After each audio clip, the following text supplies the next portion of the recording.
იცით როგორ მეჩვენება ხშირად ვფიქრობ ხოლმე სხვათა შორის ამ მიმართულებით და მიუხედავად იმისა რომ სხვადასხვა საზოგადოებრივი ჯგუფების თუ ინდივიდუალური ანალიტიკური დაშვებების ასე ვთქვათ საფუძველზე რაღაც კრიტიკა ისმის ხოლმე მე პირადად არ მგონია რომ თლად ეს კრიტიკა არის ვალიდური ძალიან პრაგმატული ასე ვთქვათ მიზეზებიდან გამომდინარე იმიტომ რომ რაღაც მომენტში ჩემი აზრით ქართულ საზოგადოებას და ქართულ პოლიტიკურ უპროფესორად ლანდშაფტს არსებულ მოცემულობას აი დივერსიფიცირება უფრო მომგებიანად შეიძლება წაადგეს ვიდრე პირიქით ამ ყველაფრის კონსოლიდირება თქვენ წარმოიდგენთ რაც არ უნდა აი პარანორმალურად ჟღერდეს ეს ან ვიღაცისთვის გაუგებრად იმიტომ რომ ქართული ოცნება მთლიანად თავის აი ამ პარადიგმას სწორედაც აგებს იმაზე რომ აქეთ ამ მხარეს ვართ ჩვენ ბევრი შეცდომებით უგუნურებით ამდენი წლის განმავლობაში დაშვებული ასე ვთქვათ სხვადასხვა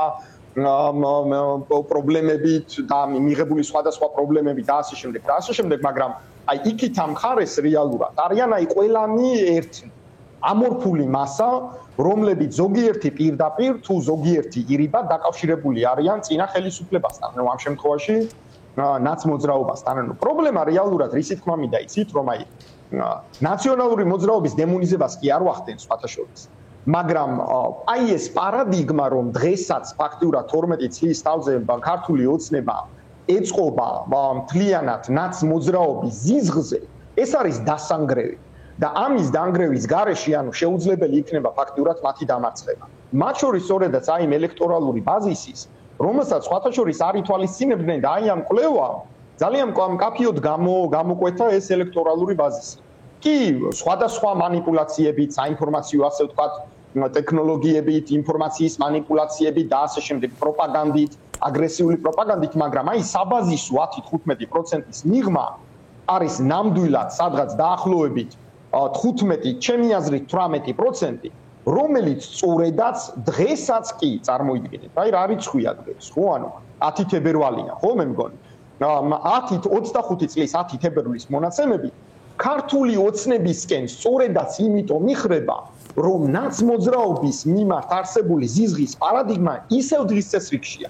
რა ხერხები მესმის, მაგრამ ეს რეალურად მოცემულობა. მესმის რაზეც საუბრობთ, მაგრამ მოდი დაგისვათ ასეთ შეკითხვას თქვენ თავად ახსენეთ, რომ აი ელექტორალური ბაზა, ელექტორატი სრულიად საჭირო და აუცილებელი ტერმინები არის ზოგადად ამ ელექტორალური პერსპექტივის გასაანალიზებლად, არჩევნების პერსპექტივის, მაგრამ მაგალითად ამ მიდგომასთან მიმართებაში თქვენი ოპონენტები გაიხსენებენ იმას, რაც ხდება განსაკუთრებით აი ბოლო 2 კვირის განმავლობაში რამდენად ინტენსიფიცირებული არის ავტორიტარული რეჟიმის კონსოლიდაცია, როდესაც რეჟიმი მთელი თავისი რესურსით არის ამუშავებული და აგერ დღეს გენერალურმა პროკურატურამ უცხოეთის ჯაშუშებზე ნადირობა ფორმალურად გახსნილად გამოაცხადა. ხო, ანუ არა მარტო ვერბალურ დონეზე, რომ კობახიძეები, დინარაძეები, თვითონ ივანიშვილი და ასე შემდეგ, რომ ჯაშუშებს ეძახდნენ ხალხს, არამედ ახლა უკვე მთავარმა პროკურატურამ დაიწყო ამისი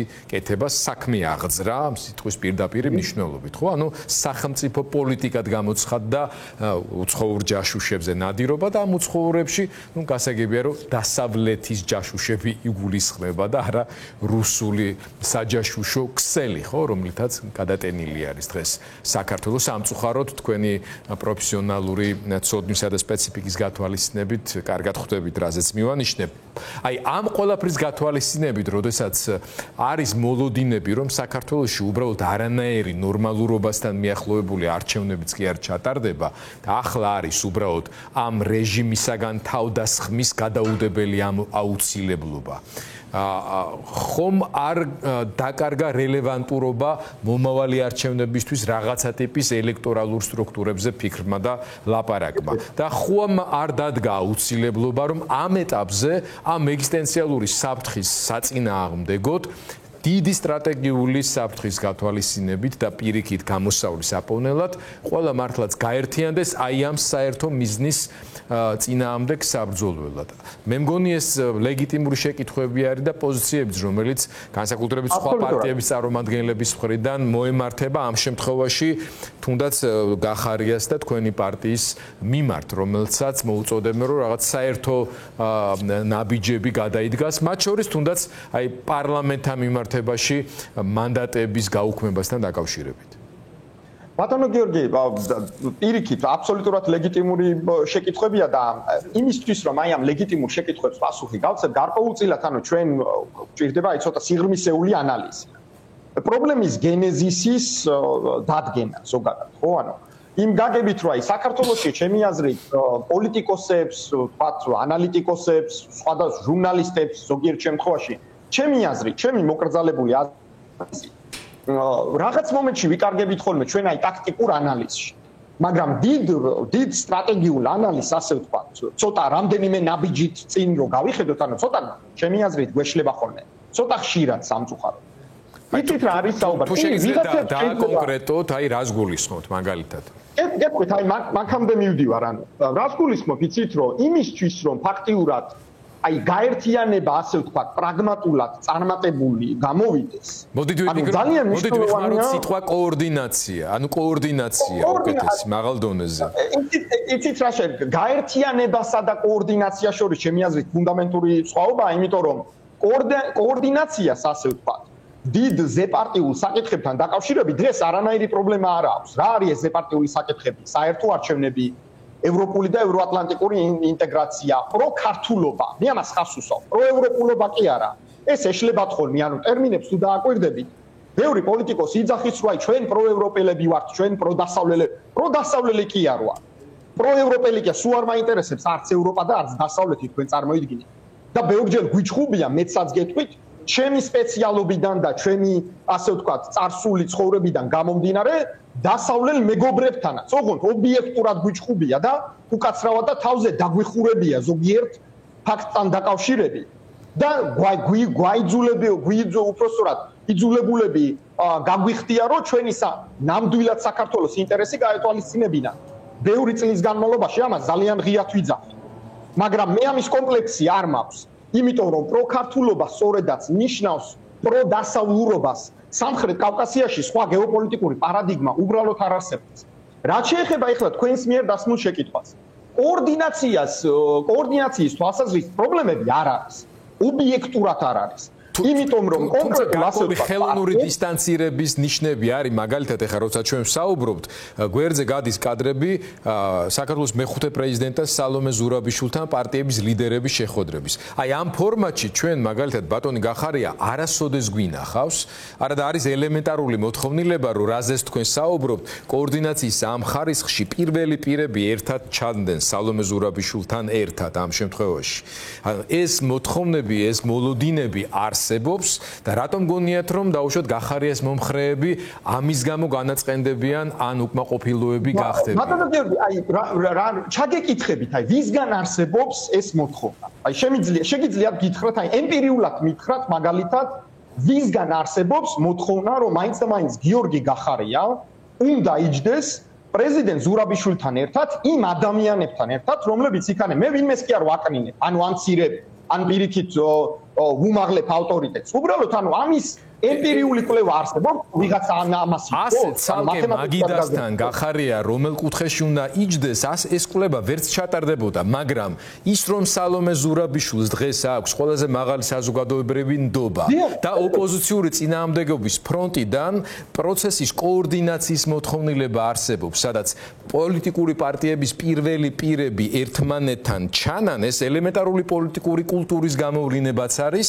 რომელიც რეზონირებს საზოგადოებრივ მოლოდინებთან ზუსტად. ბატონო გიორგი, მაშინ ასე გიპასუხებდით, ანუ თუ პრეზიდენტ ზურაბიშვილთან კოორდინაციის პრობლემა ჩვენ არ გვაქვს და შესაბამისად აბსოლუტურად ანუ ის ქმედებები, რომელიც საქართველოს სახელმწიფო ინტერესებს პროქართულობას ემსახურება, ამ კუთხით აბსოლუტურად გამართული კოორდინაცია არსებობს არამედ პრეზიდენტ ზურაბიშვილთან, არამედ იმ ადამიანებთან ერთად, რომლებიც, რა ვიცი, წლების განმავლობაში ბლანს ხავდნენ, მაგალითად სხვადასხვა ფრონტიდან ამ კუთხით თუ პრობლემა არ არსებობს ამაში, მაშინ საერთოდ პრობლემა რაში მდგომარეობს? ვიზუალურად გამოჩენაში? ჩვენ მაგაში პრობლემას ვერ ხედავთ. მათ შორის კი, მაგაში საერთოდ პრობლემა არ არსებობს, მით უმეტეს მსგავსი ტიპის შეხვედრებზე ჩვენი წარმომადგენელი ყოველთვის არის. მაშინ გამოდის, რომ პრაგმატულად კოორდინაციის პრობლემა ხას უსვავს ზეპარტიულ საკითხებთან დაკავშირებით არ არსებობს. და კიდევ, ანუ ჩემი პასუხი საიდან გამომდინარეობს, იცით? უსაფუძვლო არგუმენტაციიდან კი არა, ან რაიმე სუბიექტური, ასე ვთქვათ, განწყობებიდან გამომდინარე კი არა. სწორედაც იმიდან, საიდანაც საუბარი დავიწყე. იმიტომ რომ ზოგადად ქართულ ელექტორალურ ბაზაზე ჩემი აზრით, ქართული ელექტორალური, ასე ვთქვათ, აი საბაზისო, სტრატეგიულ დონეზე საბაზისო, ასე ვთქვათ, ელემენტები დაკვეთას უფრო ითხოვს, რომ არსებობდნენ განსხვავებული პოლიტიკური ჯგუფები, ერთმანეთისგან რადიკალურად განსხვავებული ჯგუფები. ზეპარტიულ საკითხებთან დაკავშირებით შეიძლება ეს ხალხი თანამშრომლებდეს, მაგრამ ერთმანეთისგან უნდა იყვნენ განსხვავებული, იმიტომ რომ ქართული ოცნება დღემდე ცდილობს, რომ ყველანი დანარჩენი ერთ ქვაბში მოხარშონ და დაარქვან ის, რაც დაარქვეს, კოლექტიური ნაცმოძრაობა. იმიტომ რომ ნაცმოძრაობის დემონიზების პარადიგმა ისევ მუშაობს აქტიურად. რატომ მუშაობს? სხვათა შორის ამასაც აქვს თავისი ანალიტიკური ახსნა. ჩემი გამოგონილი კი არა. თავისი ანალიტიკური ახსნა აქვს ამას, იმიტომ რომ საკუთარი შეცდომები, საკუთარი რეალურად წარსული, აი შინაარსობრივ დონეზე, ხო, ანუ აი კონკრეტული ფაქტების დონეზე არ გაანალიზდა, ვერ გაანალიზდა უпростоრად, ვერ ჩამოიშორეს ის კლიშეები, რომლებიც მათ ზოგჯერ სუბიექტურად, ზოგჯერ ობიექტურად აკიდეს თუ აეკიდათ საკუთარი შეცდომებიდან გამომდინარე, ვერ გადახალისდნენ, მათ შორის ანუ ინტელექტუალურად, ჩემი აზრით, ძირითად ნაწილს გულისხმობ. და სწორედაც ანუ პრეზიდენტი სააკაშვილის სხვათა შორის კლიშე ისევ ზედა. ეს არ არის ჩემი გამოგონილი, ეს არის ანალიტიკური ის დაშვებები, ვალიდური დაშვებები, ჩემი აზრით და ჩემი ანალიზით, რომელსაც ქართული ოცნება დღემდე კულტივირებს თანაც საკმაოდ აგრესიულად და ეფექტიანად. რატომ? იმიტომ რომ სწორედაც აქეთ ამ მხარეს აქვს ძალიან აგრესიული პროპაგანდის ელემენტები. რუსთავი-2, იმედი, პოსტივი და სხვადასხვა, ასე ვთქვათ, საინფორმაციო საშუალებები რო გამოაცალო, შეიძლება ეს პარადიგმა მომენტალურად დაიწყოს. მე არ ვამბობ, რომ ეს რაღაც მყარის პოლიტური, ასე ვთქვათ, ნაციონალური მოძრაობის მემკვიდრეობის მიმართ დამოკიდებულება გასაგებია.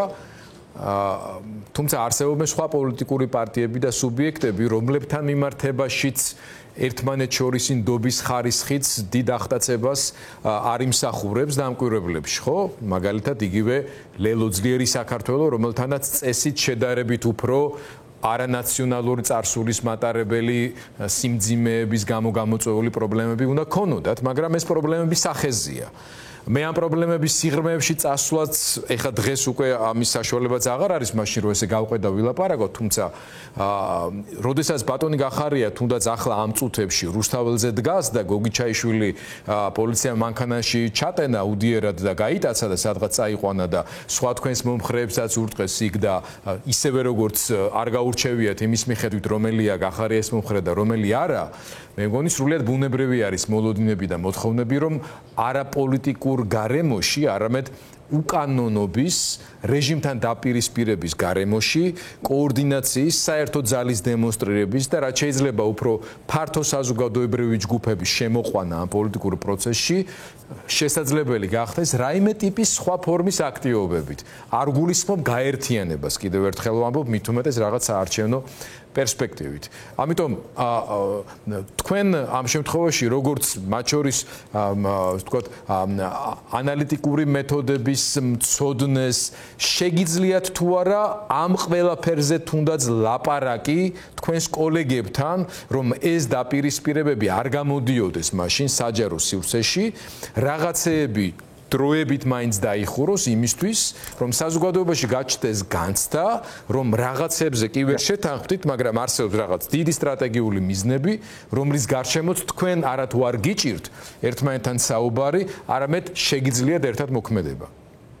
ბატონო გიორგი, როგორ არის იცით? ძალიან გულწრფელად გიპასუხებთ. მე პირადად ძალიან ბევრი, აი, კარგი მეგობარი მყავს ლელოში, მაგალითად. რომლებსაც პატივს შეიძლება მეგობარი არც იყოს, მაგრამ უბრალოდ ადამიანს პატივს სცემდა მის ინტელექტუალურ შესაძლებლობებს, წარსულს და ასე შემდეგ. ანუ ისევე როგორც ჩემს თანაგუნდელებს ყავთ ძალიან ბევრი კარგი მეგობარი ამ გაერთიანებაში. სხვადასხვა მიმართულებით.